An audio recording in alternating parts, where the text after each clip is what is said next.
안녕하세요, 박진입니다. 오늘의 아하 시작하겠습니다. 조용한 사직이란 말 들어보셨나요? 코로나 사태 이후 미국으로부터 전 세계적으로 확산되고 있는 현상인데요. 퇴사에 가까운 마음가짐으로 회사 일에 관여하지 않고 회사 생활을 하겠다는 의미를 담고 있습니다. 미국의 주요 언론은 미국 직장인의 절반 이상이 이런 현상에 공감하고 있다고 보도하기도 했죠. 조용한 사직은 미국의 한 20대 엔지니어가 짧은 동영상을 올리면서 확산되었는데요. 이 엔지니어는 영상 속에서 당신의 일이 곧 삶이 아니고 당신의 가치는 성과로 결정되지 않는다라며 조용한 사직이라는 표현을 썼다고 합니다.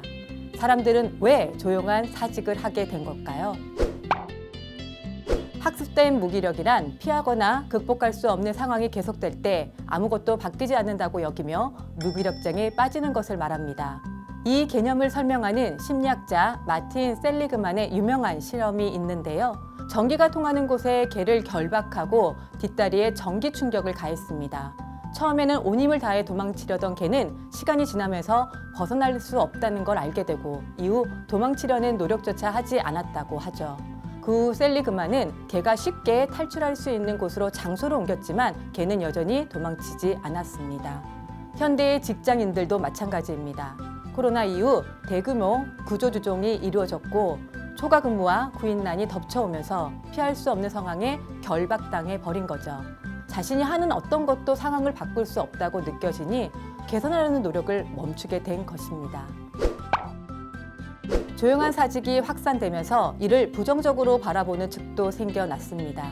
영국 BBC 방송은 조용한 퇴사자들을 회사는 게으른 직원으로 보고 게으른 직원에겐 업무를 주지 않는 조용한 해고를 하려는 움직임도 나타났다라고 보도했습니다. 하지만 조용한 사직이 정말 조용한 해고를 해야 할 만큼 회사에 악영향을 끼치고 있는 걸까요? 일각에선 조용한 사직을 다시 정의해야 한다고 말합니다. 조용한 사직이란 말 자체의 의미가 너무 불명확하다는 거죠. 부당한 추가 업무를 거부하는 사람도 조용한 사직이라고 봐야 할까요? 업무에 최선을 다하지만 뒤도 돌아보지 않고 칼퇴근하면 이것도 조용한 사직일까요? 조용한 사직에 대한 명확한 진단이 필요한 시점입니다. 그럼 우리가 조용한 사직에서 벗어날 방법은 없을까요? 다시 셀리그만의 실험으로 돌아가 보겠습니다. 최근 셀리그만은 한 연구를 통해 자신의 초기 해석을 뒤집었는데요.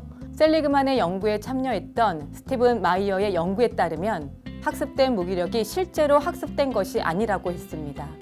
노력을 멈추고 수동적인 태도를 갖게 되는 것은 지속적인 불행에 대한 정상적인 반응이라는 것이죠. 이 연구는 조용한 사직 현상을 설명해 준과 동시에 무기력을 극복할 수 있다는 사실도 밝혀냈습니다. 셀리그만은 새로운 실험에선 무기력한 개를 안전한 반대편으로 몇 차례 끌어냈습니다. 그러자 개는 무기력함에서 벗어나 스스로 움직이기 시작한 거죠. 실험에 참여한 모든 개가 그렇게 행동했습니다.